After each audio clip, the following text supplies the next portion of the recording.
When 91-year-old Dale Short returned to his home of 60 years, he found only rubble. A house that once held decades of memories had burned to the ground, destroyed by hurricane-force winds. "It really hasn't hit me yet," Dale admitted, clutching a small memento from the wreckage.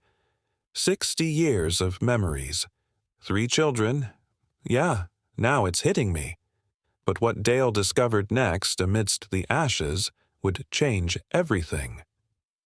The night was deceptively calm, a stillness that made the devastation that followed feel even more surreal. Dale Short sat in his favorite armchair, the fabric worn from decades of use, the grooves molded perfectly to his 91-year-old frame. The soft glow of a single lamp illuminated the living room, casting shadows on the walls lined with photos, mementos, and memories spanning 6 decades in this house. Outside, the wind began to howl, an ominous sound that rose and fell in uneven bursts. Dale glanced out the window, watching the branches of the old oak tree sway dangerously close to the roof. "Storm's kicking up," he muttered to himself, his voice barely louder than the creaking of the house. In his lap lay an old photo album, the pages brittle but the images vivid. He flipped through them slowly, pausing on a picture of Margaret, his late wife, beaming in her wedding dress. Dale traced a finger over the image, his chest tightening with the ache of loss and the bittersweet comfort of memory. The first crash came suddenly, jolting Dale out of his reverie. A branch, heavy and splintered, had slammed against the window, shattering the glass. Before he could react, another sound followed, a deafening roar as sparks from a downed power line ignited the dry brush surrounding his home. Flames erupted with terrifying speed, climbing the walls and consuming the porch. Dale rose shakily from his chair, his mind racing. The fire spread too quickly, the heat and smoke pressing in on him like a suffocating blanket. He grabbed his coat and stumbled toward the door, coughing as the acrid smoke filled his lungs. His fingers fumbled for the locket around his neck, a keepsake of Margaret's, and clutched it tightly. Neighbors shouted from the street as Dale emerged, his face illuminated by the hellish glow of the inferno. The fire roared, unstoppable, devouring the home that had been his sanctuary for 60 years. Firefighters worked frantically, but the hurricane-force winds made their efforts futile. The flames seemed to dance higher, as if mocking their struggle. Dale stood in the street, trembling, as the full weight of the loss began to sink in. His house, his memories, his life. It was all reduced to ash in a matter of minutes.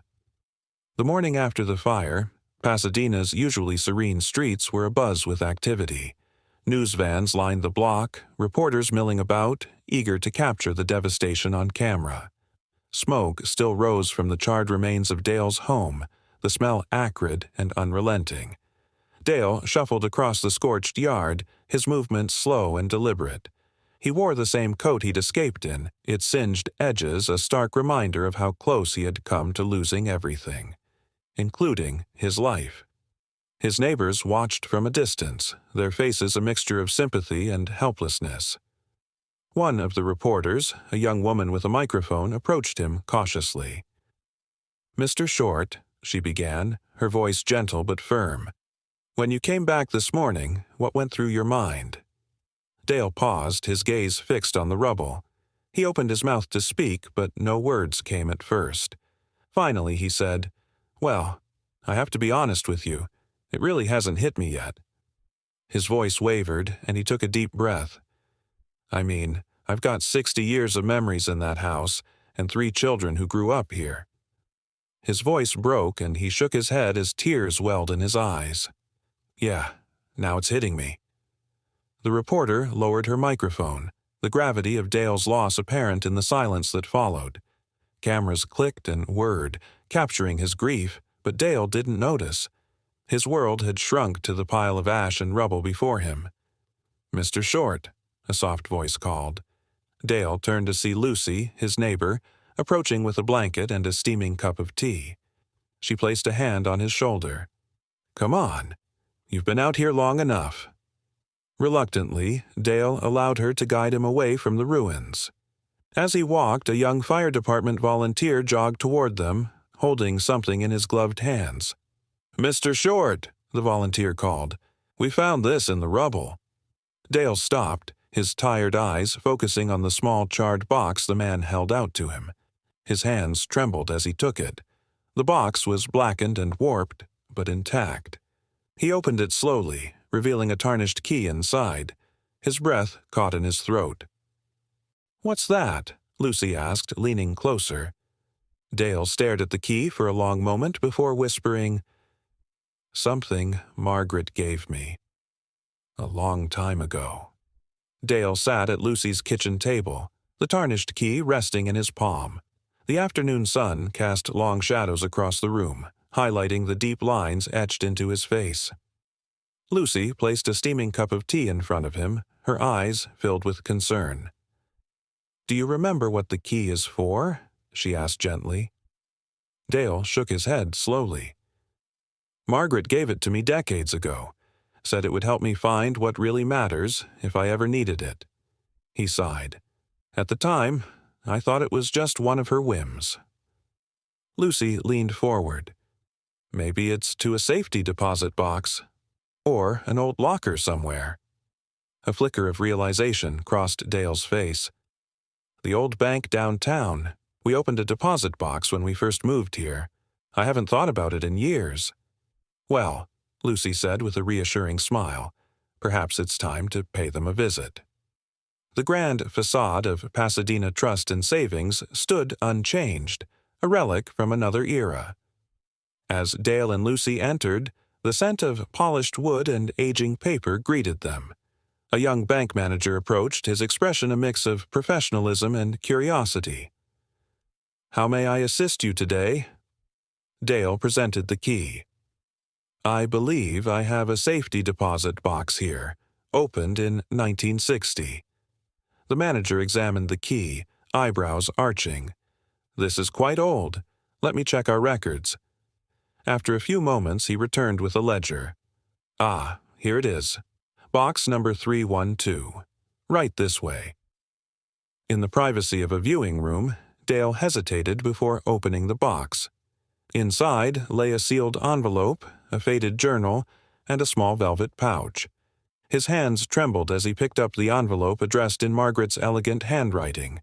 "For Dale, when the time is right." Lucy placed a comforting hand on his shoulder. "Do you want me to step outside?" He shook his head. "No, please stay." Dale opened the envelope carefully, revealing a letter.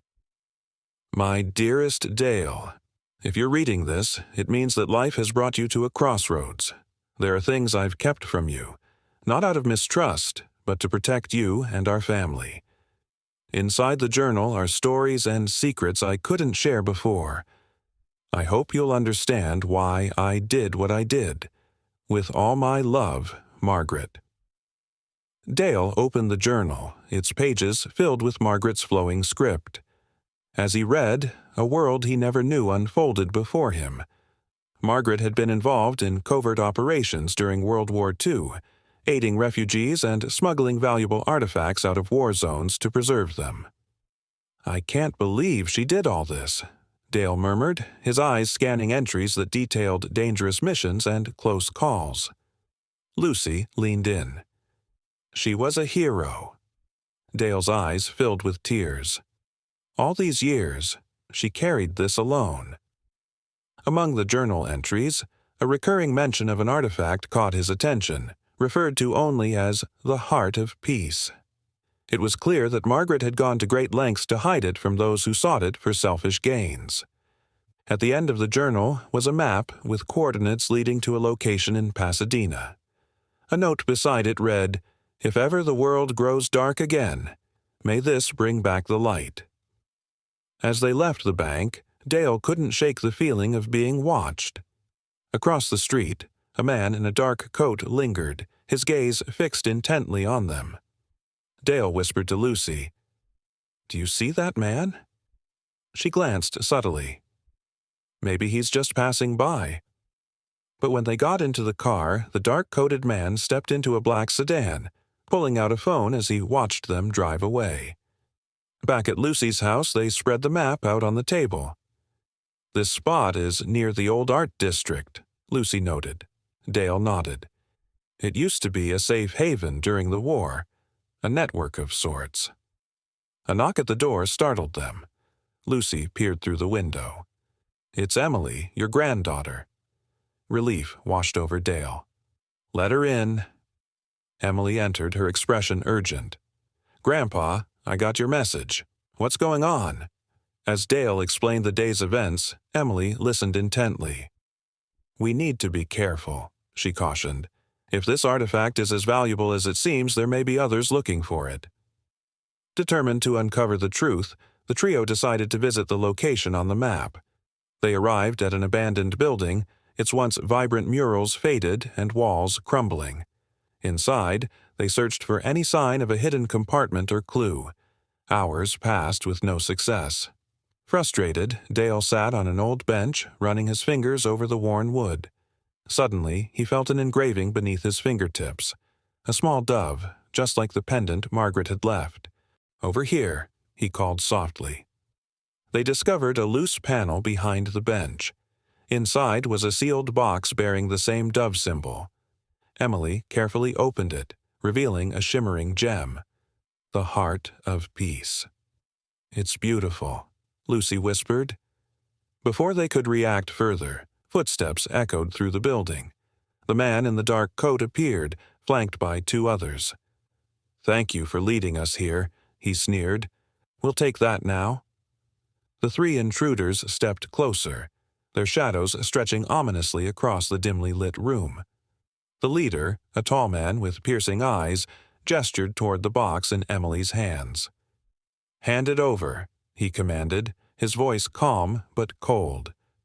Emily's grip tightened around the box. "This doesn't belong to you."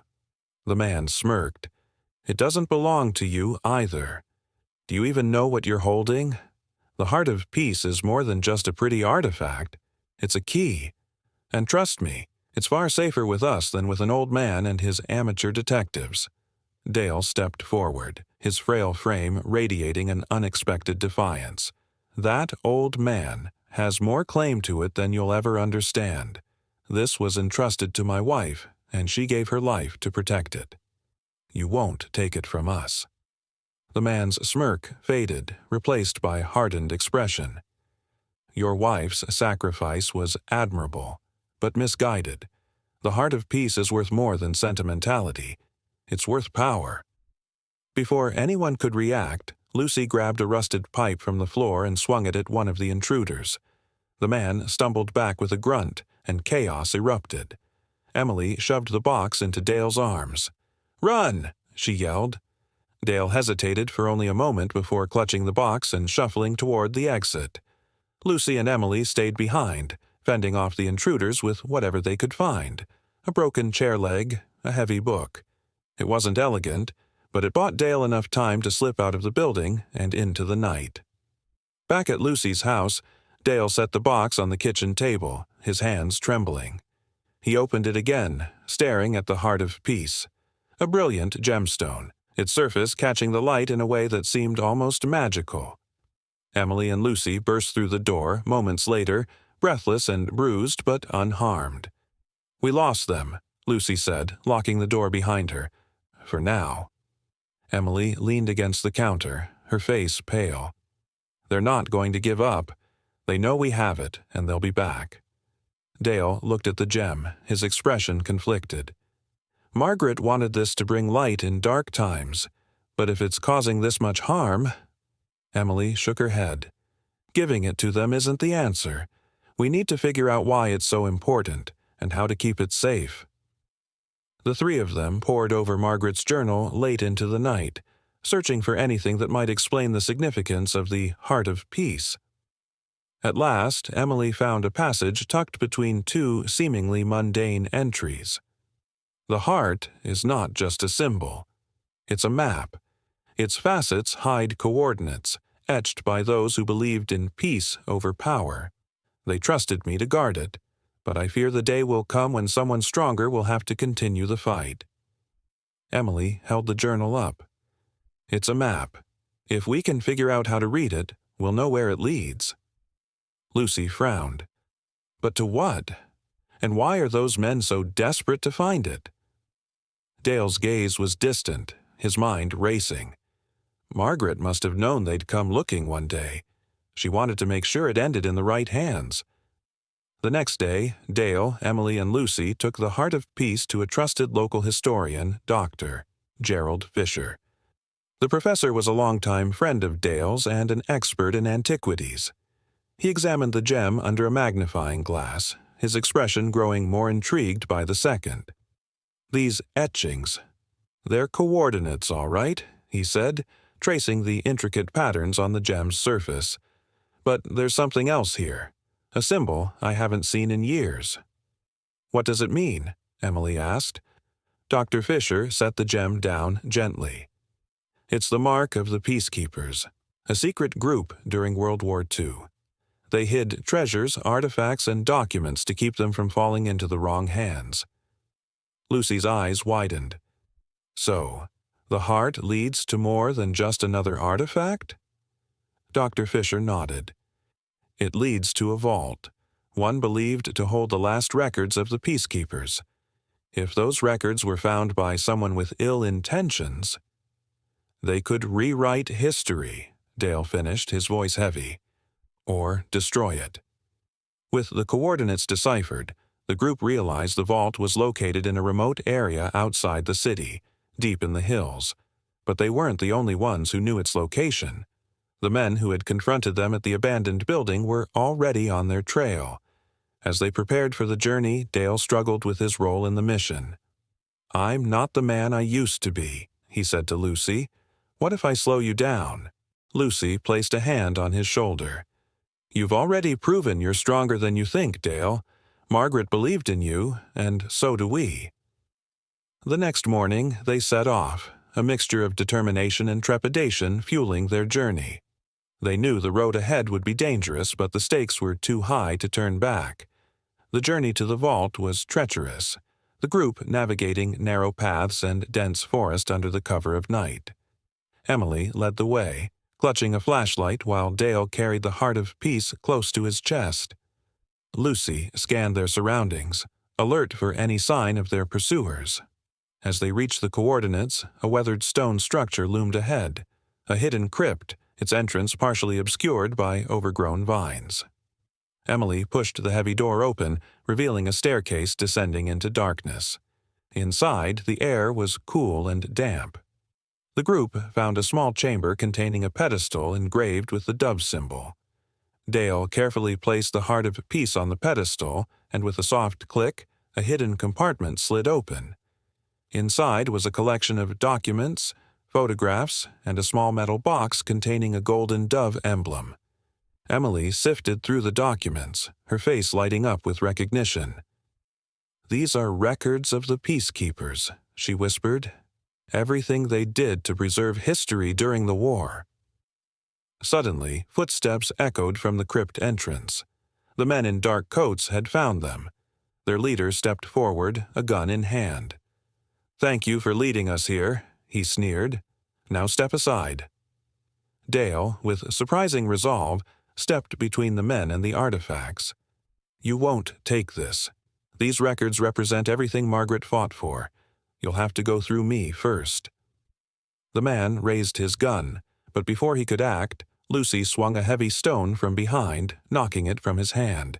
Emily used the distraction to grab the golden dove emblem and run toward the exit, Dale and Lucy following close behind. The group escaped the crypt, leaving their pursuers trapped inside when the old door slammed shut behind them. They quickly contacted authorities who arrived and secured the area. The Peacekeepers' records were handed over to a historical preservation society, ensuring their legacy would be protected. Dale returned to Pasadena a changed man. The Heart of Peace was displayed in a local museum alongside the recovered documents, with a plaque honoring Margaret's sacrifices and Dale's determination to continue her legacy. The community fund he started in Margaret's honor flourished, helping countless families rebuild their lives. On his 92nd birthday, Dale stood before a crowd at the museum's opening. his voice strong despite his years. Margaret always believed in the power of kindness and courage. This artifact doesn't just represent history, it represents hope. And hope is something we all have the power to share. The crowd erupted into applause, and Dale smiled, his heart full. What if you lost everything? Your home, your memories, your life as you knew it, overnight. That's what happened to 91-year-old Dale Short. But from the ashes of his past came a story of resilience, courage, and an unbelievable discovery that changed everything. Dale's journey teaches us that no matter how much we lose, we still have the power to create something even greater.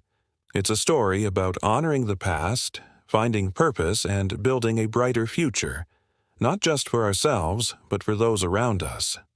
If this story inspired you, let us know in the comments below. Don't forget to like, share, and subscribe for more incredible stories of hope and perseverance. And remember, you have the power to turn your own challenges into a legacy that matters. See you in the next video.